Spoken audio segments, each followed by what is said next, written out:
I took my in-laws on vacation because they said they'd never seen the ocean. I paid for the flights, the hotel, every meal. On the last night, I overheard my sister-in-law whisper, "This would have been so much better if it were just family." I laughed at first, then I realized she meant it. My husband didn't deny it. He just said, "She has a point." The next morning, I booked my own flight back, first class. They came home to an empty house and a letter from my lawyer. Let me tell you how I spent over $8,000 to make sure my husband and his family never forgot how they treated me like I didn't belong. And no, I didn't scream. I didn't cause a scene. I just listened. Then I walked away and let the silence speak for me. I'm 39. My name doesn't matter for this story. Clay, my husband, is 41. Was 41. Not dead, just dead to me. We were married for 6 years. No kids. That was always next year, and I guess now I know why that next year never came. His excuse was always the same. Let's just enjoy each other for a little longer. Now I think he just didn't want me tied to the family permanently. I thought we had a strong marriage. I was wrong. Clay came from a small town outside Tallahassee, Florida. We lived in Tampa, where I've been most of my adult life. I work in accounting. Clay worked in insurance. We met at a work event. He was charming. Talked with his hands. Opened doors. Wore worn-out loafers with confidence. I fell for him because he made me feel safe. Like someone had my back. What I didn't realize was that Clay's idea of loyalty was very one-sided. When I first met his family, I was polite. Maybe too polite. I laughed at all the right moments, offered to help in the kitchen, sent thank you cards. But I never quite fit. I'm not from the South. I don't go to church every week. I don't say yes ma'am, and bless your heart with a sweet smile that hides a knife. His mom, Deborah, was the queen of fake nice. Always smiling. Always looking me up and down. She once asked me if I'd ever considered wearing skirts more often. His dad, Bill, just nodded along with whatever she said. And then there was Mandy, his sister. She never hid it she didn't like me. Said I was too direct. Told Clay once, right in front of me, "You sure picked a bossy one." He laughed. I laughed too, but it stung. Still, I played nice. I figured once they got to know me, they'd warm up. That's what people do, right? Apparently not. One day, we were all having dinner at our place. Mandy mentioned they'd never seen the ocean. I was shocked. We're in Florida. It's all beaches here. But turns out they'd never actually been to one. Too busy. Too far. Too much hassle. That stuck in my head. A month later, for Clay's birthday, I surprised them with a trip. 5 nights in Virginia Beach. I booked everything. Flights. Hotel rooms. A beachfront suite for me and Clay. 2 rooms next door for his parents and Mandy. A minivan for us all to ride in together. Dinner reservations. Even matching beach towels as a joke. I paid for all of it. We flew out in late May.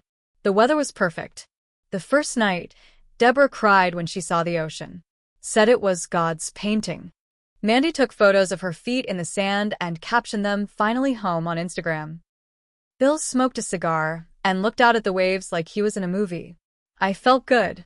Like maybe this would be the thing that brought us closer. But by day 3, things fell off. They'd go down to breakfast without me. I'd find out about plans after they already left. One morning, I asked Clay if he wanted to walk the boardwalk with me, and he said, "I think we're going to do something with my parents." No invite. Just a wall. I tried to brush it off. Told myself I was being sensitive. But then came the last night. We were eating at this nice restaurant right on the beach. Big glass windows. Candles. Soft music. I was sitting next to Clay. I thought everything was okay. I got up to use the restroom. On the way back, I heard their voices. They were at the table, laughing about something. I stopped, just for a second. I don't even know why. That's when I heard Mandy say, "This would have been so much better if it were just family." I felt my stomach twist. My first thought was, maybe she meant someone else. Maybe she meant the hotel staff. Maybe she meant the crowds. Anything but me. Then Clay's voice. She has a point. That was it. No defense. No hesitation. Just agreement. I didn't move for a moment. Just stood there, behind the partition like a ghost. I walked back to the table, sat down, and smiled. I ate dessert. I listened to Deborah talk about how she loved the shrimp. I kissed Clay on the cheek before bed. And while he slept, I opened my phone. One-way ticket to Tampa. First class. Left at 6:10 a.m. The next morning, I packed my things before sunrise. Left the beach towels folded in the closet. Left the hotel keycards on the nightstand. Left Clay asleep with his mouth open. I took a cab to the airport, boarded my flight, drank champagne before takeoff, and didn't look back. When they came home 2 days later, the house was quiet. My car was gone. My things were gone. On the kitchen counter, a manila envelope. Inside was a note. You said it would have been better with just family. Now you can have that. Attached was a letter from my lawyer. We're not divorced yet, but the papers are filed. And I'm not sorry. I thought that would be it. I thought I'd walk away, leave the manila envelope, and they'd get the message. That they'd finally understand how they made me feel. I figured Clay would call, maybe cry, try to talk me out of it.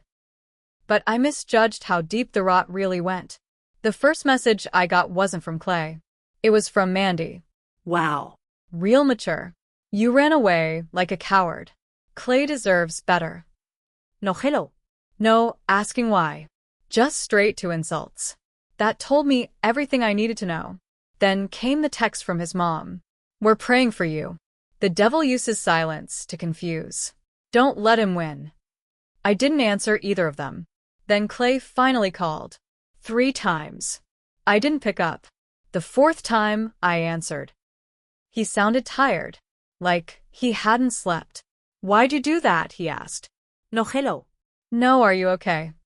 I let the silence sit for a few seconds. You said it'd be better without me. So I made it easier. He groaned. I didn't mean it like that. Yes, you did. He tried to backpedal. Said he was caught up in the moment. That Mandy was just being Mandy. That I took it too personally. I asked him one question. If you had to do it over again, would you say anything different? He paused. Then said, honestly, I don't know. That was all I needed to hear. I told him not to contact me again unless it was through my lawyer. Then I hung up. That should have been the end of it. But people like Clay's family don't go down quietly. 2 days later, I got served. They were contesting the divorce terms. Clay claimed I abandoned the marriage.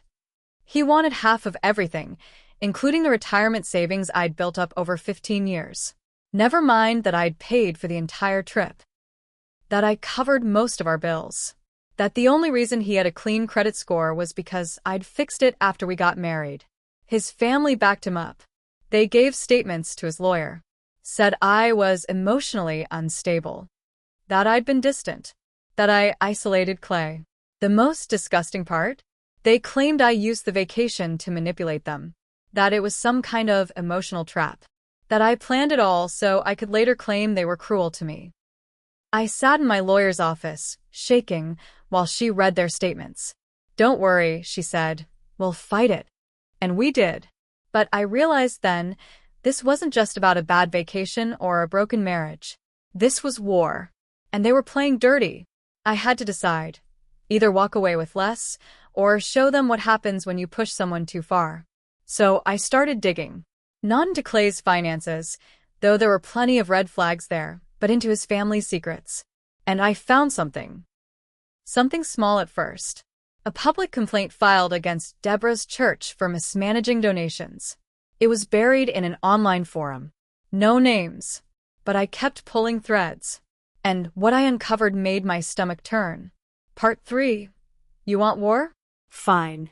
But don't pretend you're clean. Once I found that complaint about Deborah's church, I couldn't stop myself.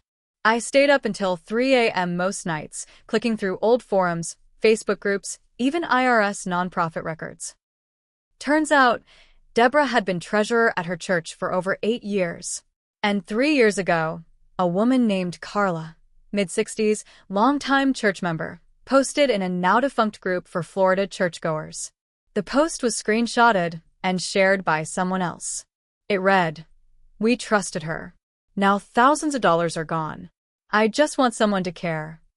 I searched the church's name and fraud and found a thread on Reddit. Buried. Ignored. A few people mentioned strange bookkeeping changes and donation envelopes that never got logged. It all pointed back to Deborah. I printed everything. Dates.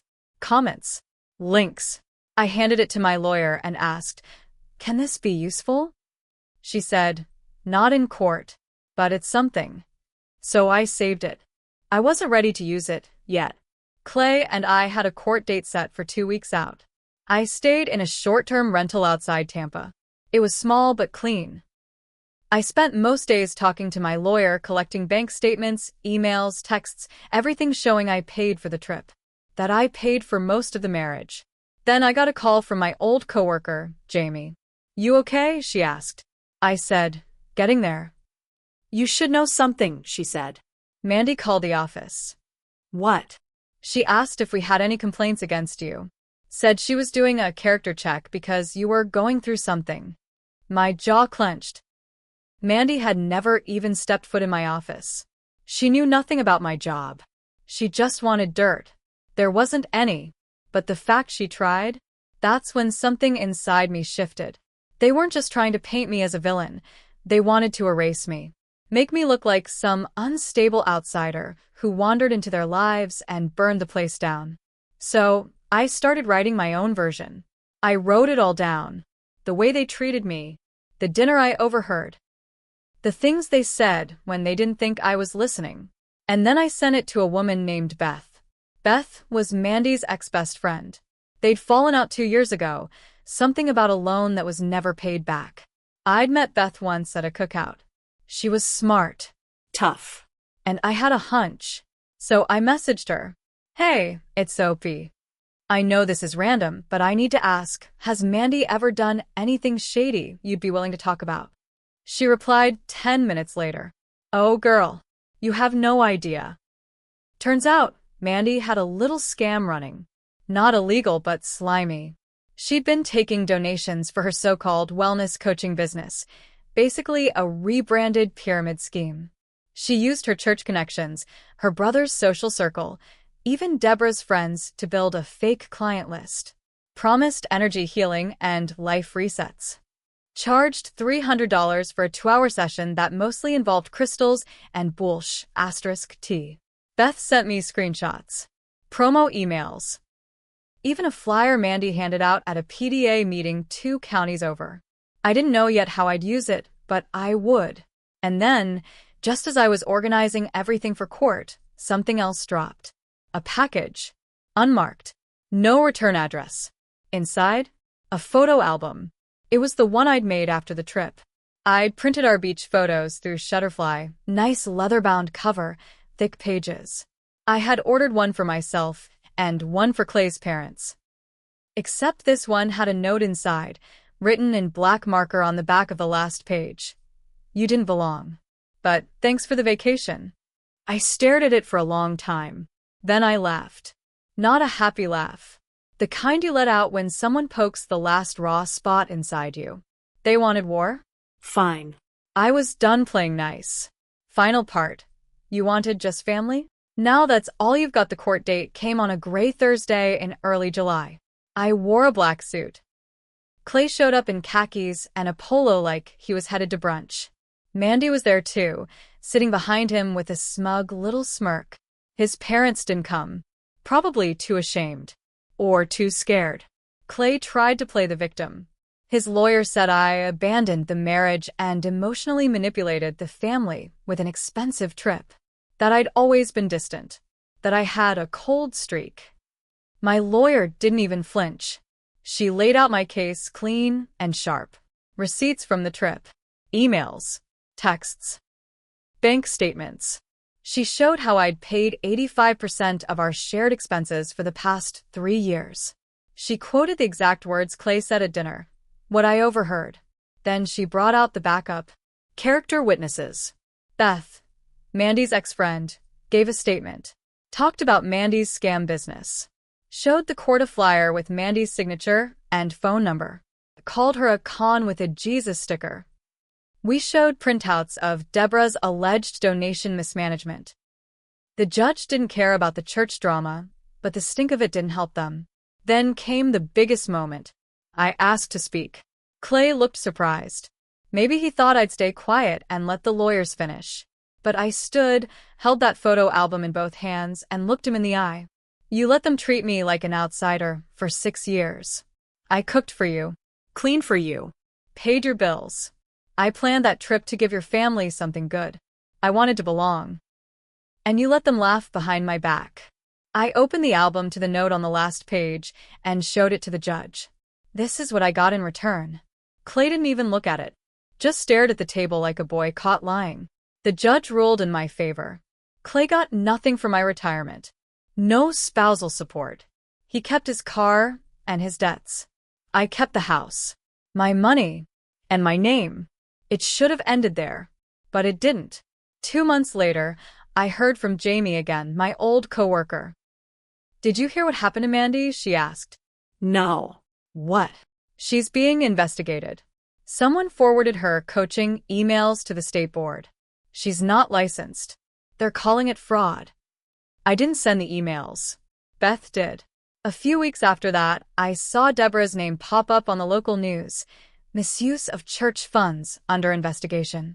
IRS involved. Members demanding an audit. No arrests yet, but the damage was done. Her perfect image? Shattered. Clay tried dating someone new. She left him after 3 months. My guess? She heard the dinner story. As for me, I stayed in that rental for a while, then sold the house and moved to Asheville, North Carolina. Bought a small place. Started over. Quiet. Clean. No fake smiles. People ask me if I regret the marriage. I don't. I regret staying silent for so long.